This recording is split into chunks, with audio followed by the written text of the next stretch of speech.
کەمن ئەو تەلار و باڵەخانەی نێو شارە گەورەکان کە بۆ خزمەت و دەستگیرۆیی هەژار و کەم دەرامەتان بەرز کرابنەوە و بووبن بە شوێنێکی ئارام و دڵنیایی بۆ نەخۆشان و چارەخوازان.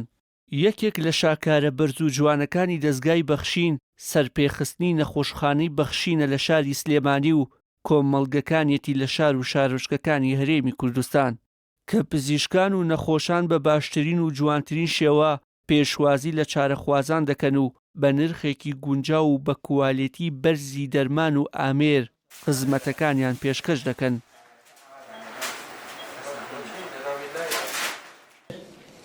تا ئێستاەوە نەبوو جای بم کە ملیان ڕازی نەم هەلیان ڕاستی بوو زۆر باشن کێشیان نییە بۆ فەقیر باش زۆر زۆر باش.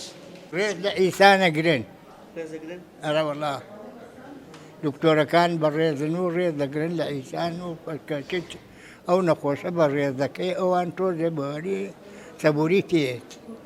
نەخۆشخانەی بەخشین دروشمی لای ئێمە دڵنیاتری بۆ خۆی هەڵبژاردووە. چارەخوازانیش جەخت لە پابەتبوونی نەخۆشخانەکە بە دروشم و ناونیشانەکەی دەکەنەوە و دەڵێن بە دڵنیاییەوە نەخۆشخانەی بەخشین بەخشندەیە و لێرە دڵنیاتریشی.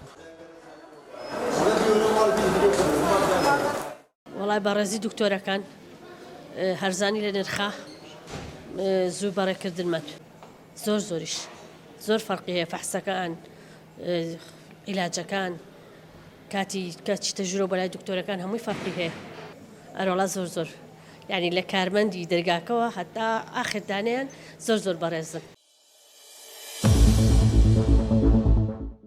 ڕۆژانە بە سەدان چارەخواز بە مەبەستی وەرگرتنی چارەسەر سەردانی نەخۆشخانەی بەخشین لە شاری سلێمانی دەکەن کە بینینی نەخۆش لەلایەن پزیشکی پسپۆڕەوە تەنیا 3000 دینار و کەمتریشە.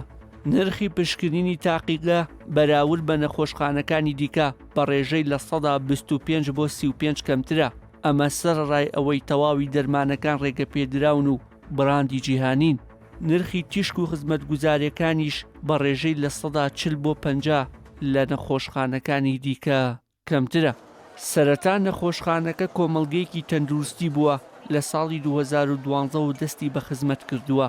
لە ساڵی 2016ەوە بووە بە نەخۆشخانە و سەرڕای ئەو خزمەتە زۆرە بە چارەخوازان و کەسوکاریان زیاتر لە 500 هەلیکاریشی ڕەخساندووە. وشیار محەممەد، کەناڵی ئاسمانی پەیام، سلێمانی.